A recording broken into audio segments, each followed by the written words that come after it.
takoga đavola...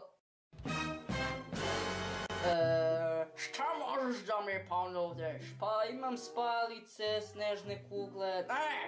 toga me ništa ne zanima. Ali imam ovu bundu za 50 evra.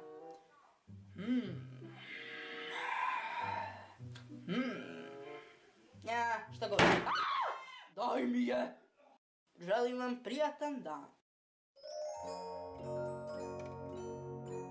Koji lik, pa nije mu dao čak ni bakšiš. Pa gde ide ovaj svet, ljudi?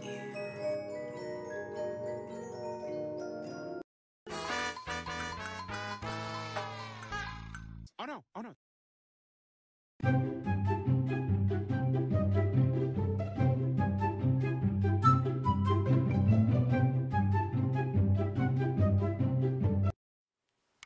To je to.